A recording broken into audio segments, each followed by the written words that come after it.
My name is Tony Covington, and I am Underdog. You guys even know what that means? You know what it means to be an underdog? Anybody know?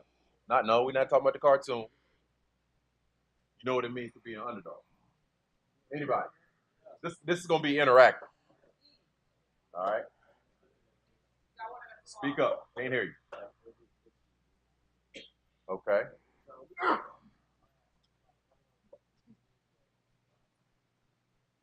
Okay. Anybody else? Go. There you go. So, an underdog is a person or team thought to have little chance of winning. That describes my whole life. Everybody's always underestimated me, didn't believe I could do something. How many of you ninth graders are in here? Ninth graders, okay. So look, when I was your age in the ninth grade, I was 5'3.5", 115 pounds. I was tiny, tiny. Look, didn't even play football that year, but I had mad basketball games, so I just knew I was gonna be a hoop star at 5'3.5". But I did my thing. I did my thing. All right. So when I let's roll it up a little bit.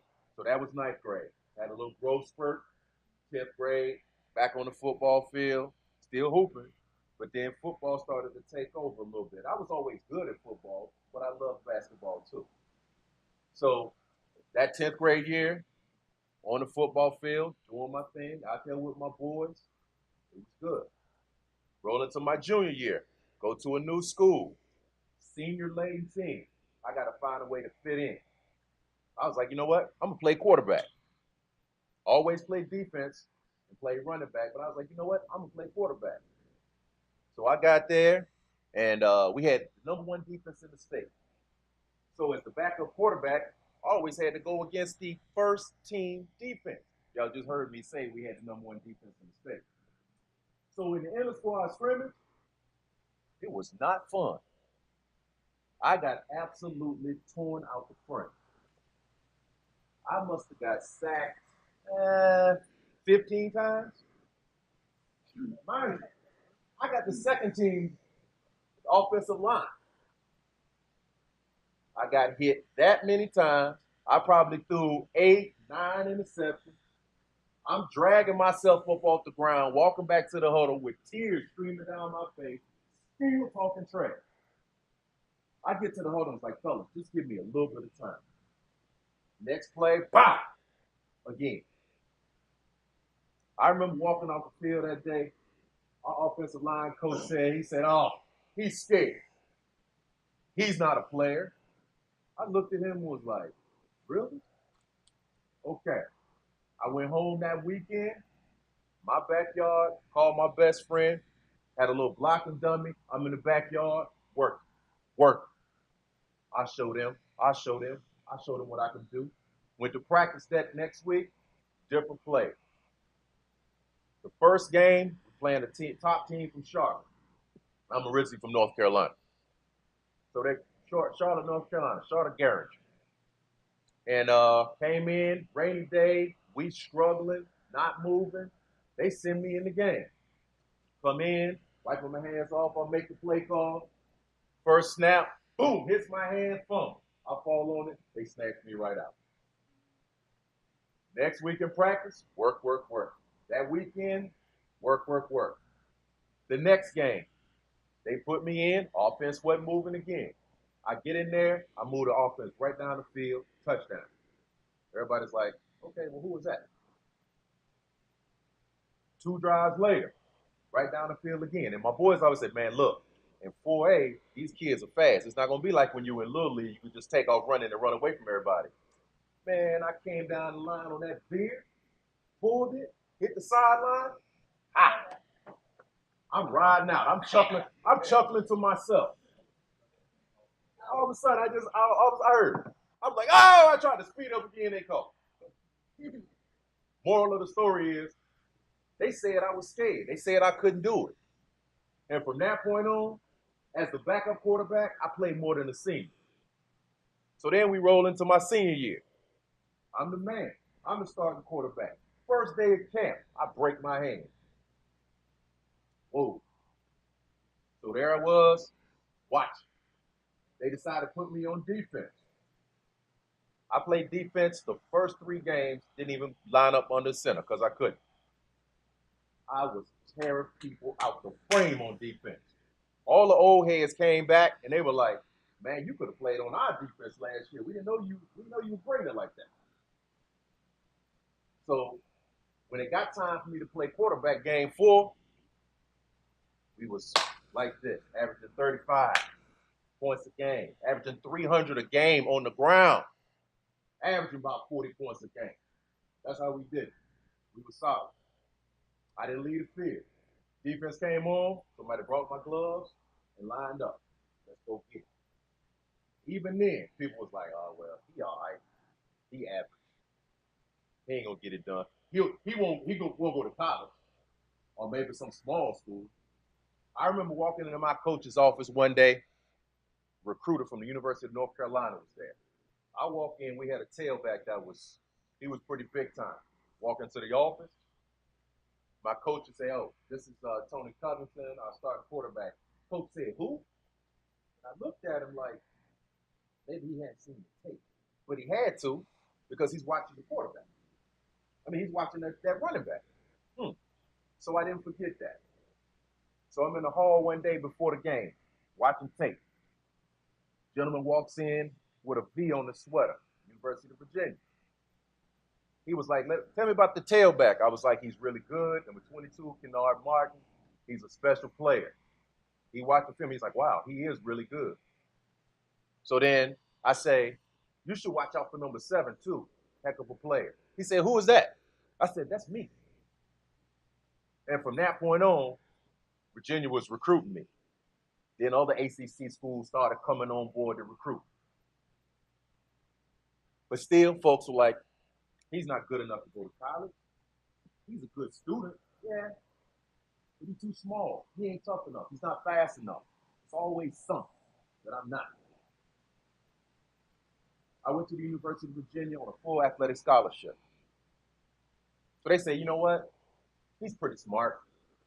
That's why he got there. Yeah, he's all right football player, but he's a real good student. So yeah, but he's not gonna play when he get there." 4-year starter, honorable mention All American, All Conference. That was pretty good. Even then, those same folks, I could still hear him. He won't make it. He won't do this. He won't do that. I didn't go to college saying, "You know what? I'm going to the NFL. That's my goal." No. I went to a good school to get a degree so I could get a good job. That was my mentality. So playing football, all I did was go out there and have fun. But on every Saturday, I brought that hat. I was real proud. I love that game because I love the physicality. I love the fact that you come across that middle and I can open you wide up. That was my love. So they said, "Well, you know what?"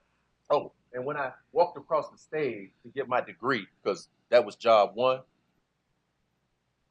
my boy hollered out, "Just do it." Grabbed my degree and said, "I just did it."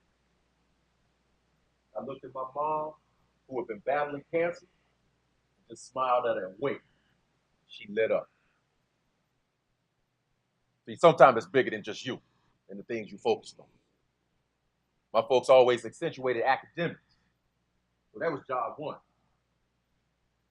Tony, you can do what you want to as long as you get those grades. Because that's something they can never take away from you. Sport, it can go away. You can get injured. It's over.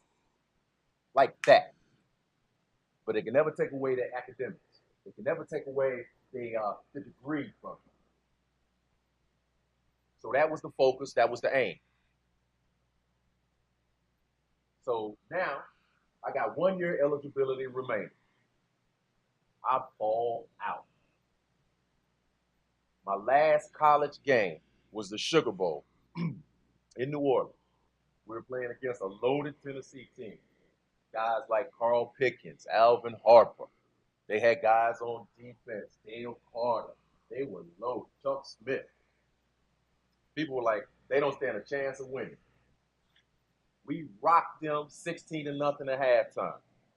We lose on the last second touchdown.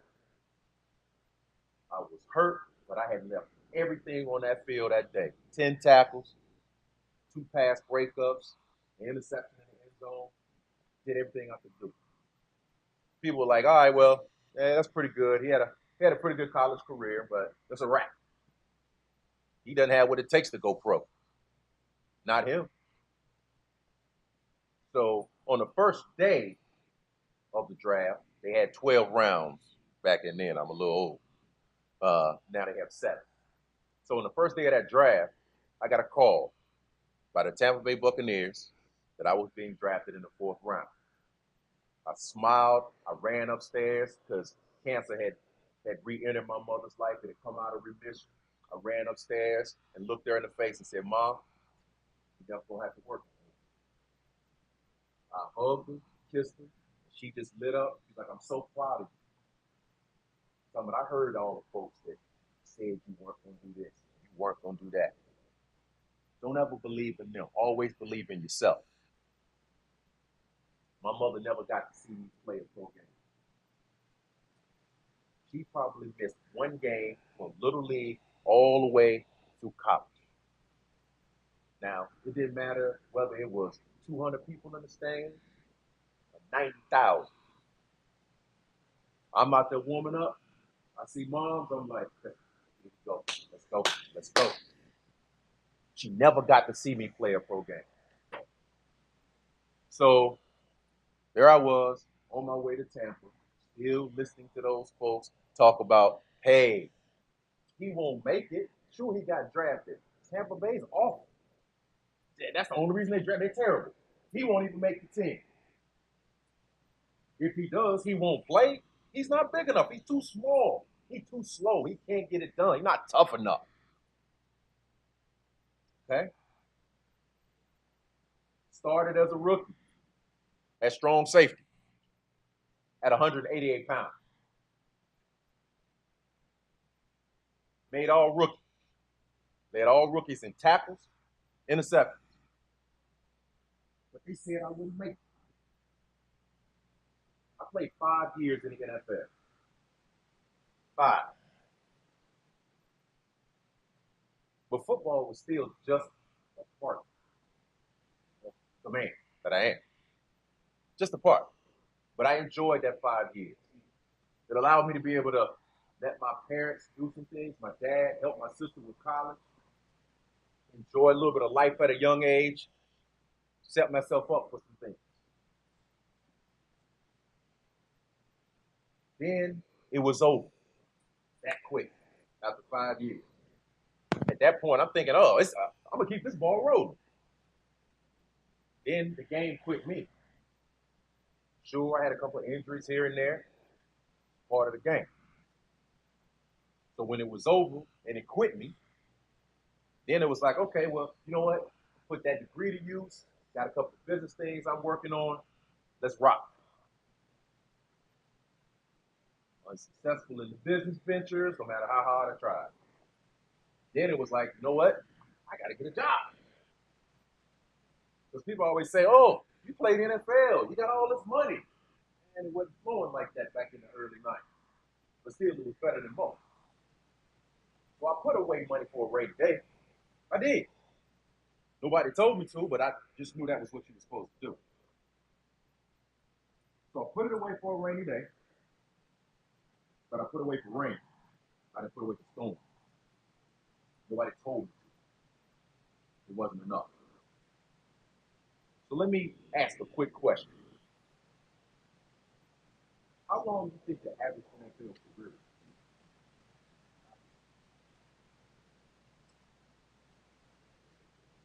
Okay. So you are. That's right. I'm sure Mr. Robbins already told you that.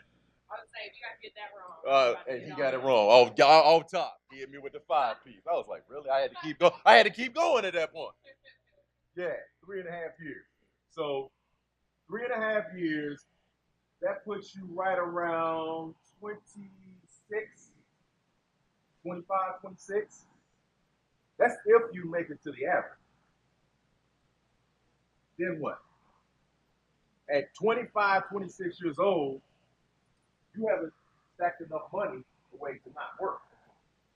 So what's next? What's next? Oh, so now you want to go to college after you've been to. Come on, you know it better than that. So what's next though? Had, hadn't thought that far along with the plan, had it? Not really. Not really. So it's important to start putting that life plan in place early. You know what I mean about a plan for your life? Because as I heard Miss Sade talking, she talking about the college and she talking about developing that plan too. I heard, and I was wondering if y'all were paying attention to it because that's important to start working on the plan. And we start out with the simple question: what do you want to do when you grow up? That's a question. What do you want to do? What do you want to do when you grow up? Because when you go to college, there'll be certain courses that you need to take to get you to that specific field. I am very excited to hear you guys talk about the things that you're talking about because you are way ahead of most. There are guys that I mentor in college. I ask them their junior year, what are you going to do with your major? And they have absolutely no idea what they're going to do. And that's not what I want to hear from a junior in college. Because what I don't want you to do is to go to college, pick a major, just so you stay eligible to play. Because football will end. There is a definite end date, and it doesn't always happen when you want it to end. I wanted to play a few more years. Everybody is not going to be Peyton Manning and play 18 years and ride off into the sunset with a championship. That's just not the story for everybody. It's hard to get there. It's hard to stay there. So developing this plan is extremely, extremely important.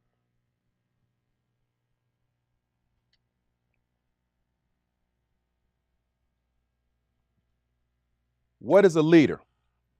Help me define what a leader is to you guys. What's a leader to you?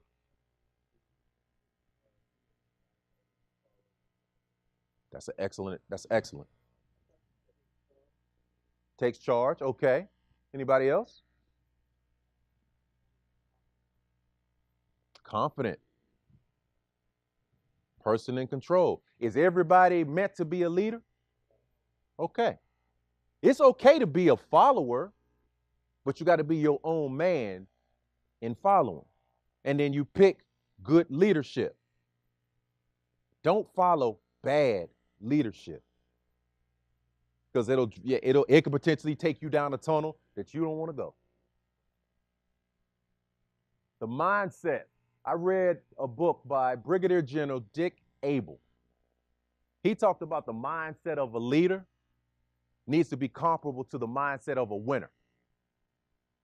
A winner is always ready to tackle something new. A winner isn't afraid of competition. A winner knows that sometimes he is wrong and is willing to admit it. A winner recognizes the problem as a challenge.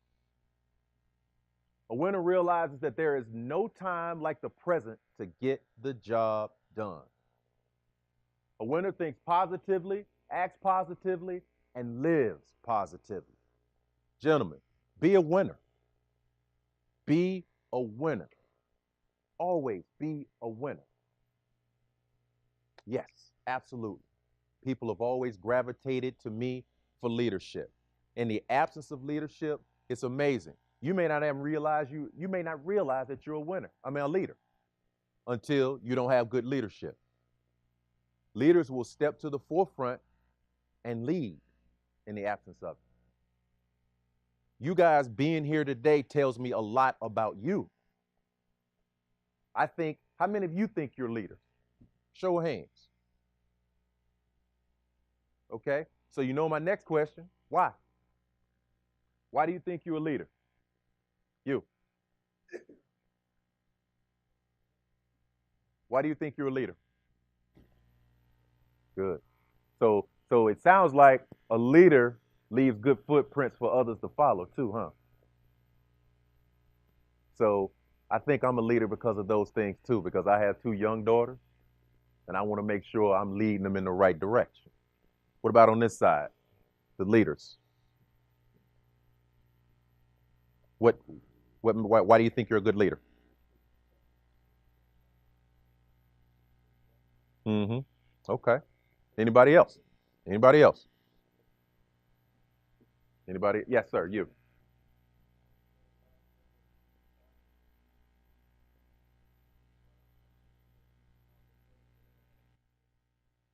Love it. Love it. Oh, okay. I like that. I like that. That's big, man. That's big. Leaders can help you develop your plan too, guys. Good leadership can help you develop your plan. So if you're a leader, you working on your plan. If you're not a leader, but you recognize good leadership, follow that. Follow that good leadership. It'll help you get where you want to get to.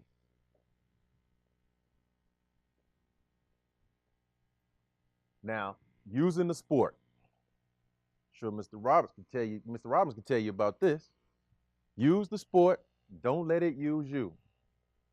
Football is an ugly game sometimes, especially when you get to that level of professional. If you get that opportunity, it's ugly big business. It really is. Use the sport, don't let it use you. What can we use it for? Somebody read it out loud for me. What's the first one? All right. Number two. All right. Number three. Okay. Do you know what that means? Hmm? Branch out. Okay. Just athletes? Okay. Okay.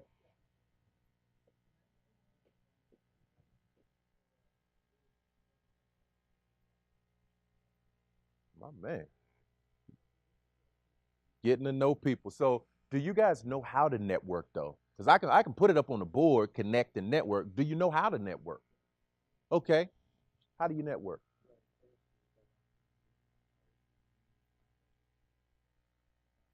So before you get to that, you guys don't have business cards though, right? You don't have to wait to have a business card to network though, right? All right. So me and you gonna network real quick. Hi, my name's Tony Covington. All right. Tell me a little bit about yourself. Okay. All right. Well, you know what? I do radio commentary for the University of Virginia. I work for the NAACP at the national office, and I do a little bit of motivational speaking as well. So, what's your plan in trying to get where you want to get to? Nice. Where you want to go to school?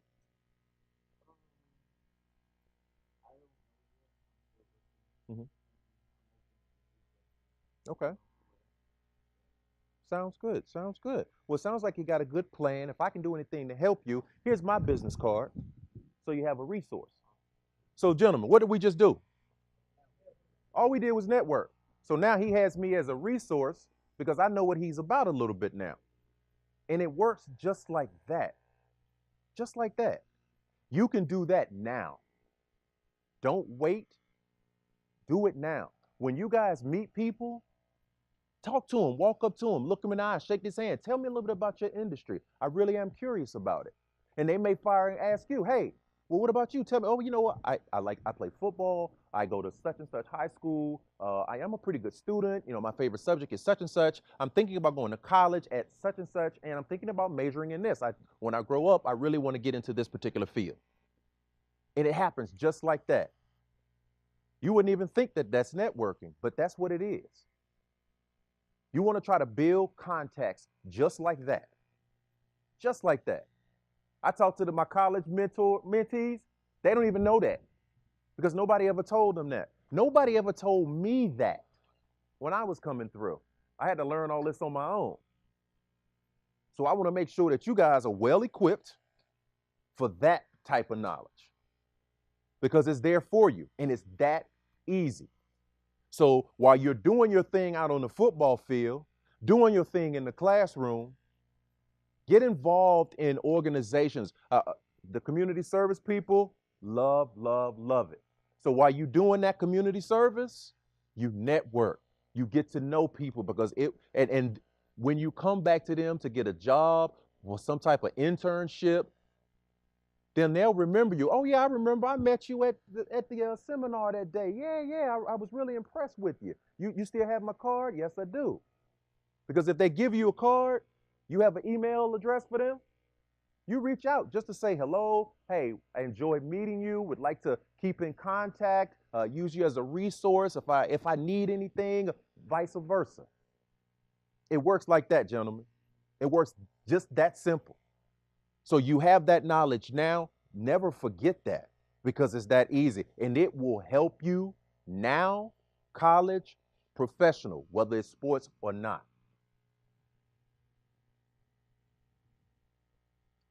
Let's talk about filling your life buckets. What does that mean? That means putting stuff in those buckets for your future. We talk about bucket A, going to college. We all plan to do that, right? For real. No, I need a little more enthusiasm. Y'all plan to do that, right? Okay. Bucket B. How are we going to pay for it? Okay. Let's go back to using the sport again. Use it to pay for college. Bucket C. That's a no-brainer, right? Because we graduating, right? We graduating, right? Yes, sir. We graduating, right? Yes, sir. Okay. Bucket D. We're going to complete the life plan. What we want to do for the future. We start stacking and I want you to write it on paper. If you want to be a mechanical engineer or aerospace engineer, write it down. I want to go to college. I want to earn a scholarship to pay for my college. I want to help take care of my family. And this is the career I want. You write it on paper, you commit it to memory, and you hold on to it. You put it under your mattress. You put it under your pillow. You frame it, you put it up where you can see it. Because you wrote it, so it can be real. Because you wrote it. Get it out of your head. Bucket E is the dream bucket. Because we got to have that. So what's your dreams, gentlemen? What's your dream? I'm listening. Give me some dreams. What goes in bucket E? Somebody dream. Open up a restaurant. Okay. Become a millionaire. Y'all do want to go to the NFL, right? Some. I mean, is that a dream? Okay, well, let's toss that one in there. Okay, so you got hoop game. You want to go to the NBA. That's okay. Because it goes in the dream bucket. So let me ask you this. Why do you think I didn't make the dream bucket bucket A?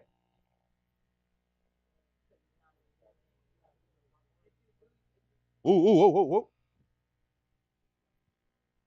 Boom. Priorities. Anybody else? Not a for sure thing. Absolutely. Boom. Dreams don't always come true, but you gotta have them. You gotta have them, though. So if they happen, we already got this other stuff underway. We already got it lock, stock, and barrel. So then let's bring the dreams to reality. Because while you're doing these things, you can still bring the dream, work at the dream. All right? Y'all know that's real, right? Okay. Always believe in yourself, gentlemen. Like I said, you heard me talk about it. People doubted me all my life. Always believe in yourself. Has anyone ever doubted you? Hand up. Let me see it. How did it make you feel when you proved them wrong? It's greatness, isn't it? Greatness. Huh? Yeah, absolutely. How did it make you feel? Made you feel better. Powerful. Okay. So guess what? If somebody has doubted you all, y'all underdogs. Because that's going to keep happening. What I want y'all to do is to keep proving them wrong. You are an underdog. I am underdog. So when I say I am, you say what? I am. I am. I am. All of y'all are underdogs. Relish proving people wrong. Always. I don't care what it is. I don't care if it's tic-tac-toe. You down 4 games to none. Come back and win it. Checkers. It don't matter. Football. There'll be times when you are the underdog because the team is better than you. Or that's what they said. That's what they said. Prove them wrong. I am. Oh, come on. Y'all not giving it to me. Y'all not giving it to me. Y'all not giving it to me. I am. I am. That's what I'm talking about, gentlemen. All day, every day. That's what we bring. All day, every day is what we bring. Gentlemen, this is the Underdog Pledge. All right, ho. We're going to recite this together. Y'all with me? Y'all underdogs, right? Y'all going to recite this with me? I am. I am. I am. Let's go. Hit it. I will not be a prison to my rich.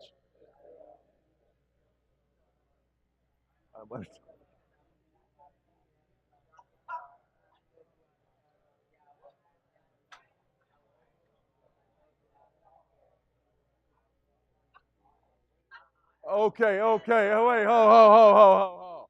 Hold up. I heard a whole bunch of mumbling and bumbling and grinding right there. Come on. I will overcome because I know I can. And if I were you, I wouldn't bet against me. I am a winner. I am a survivor. I am. I am. I am. Gentlemen, what I want y'all to do is just go be great. Go be great. It starts right here. Being great starts right here. Believing in yourself. Don't let anybody tell you you can't accomplish anything. Prove them wrong every day of your life. And then those leaders that we were talking about, leave those good footprints for the next ones to follow. But it all starts with believing in yourself. I believe you all have greatness in you. I really do. Anything I can help to do to facilitate that and help you be great, let me know. Networking. There we go. See, I got my network partner here. But just be great, gentlemen. That's what I want to leave with you. Developing your plans. Just being. Just being. The world is truly yours. You just have to go get it. Nobody's going to give you anything. Take what you want. It's earned, not given. That's it for me. Any questions? Any questions? Hey, fellas, the book coming out shortly, so be on the lookout for it. You already know what it's called. You already know it. What is it called? I Am Underdog: A Journey of Adversity and Blessings. I am.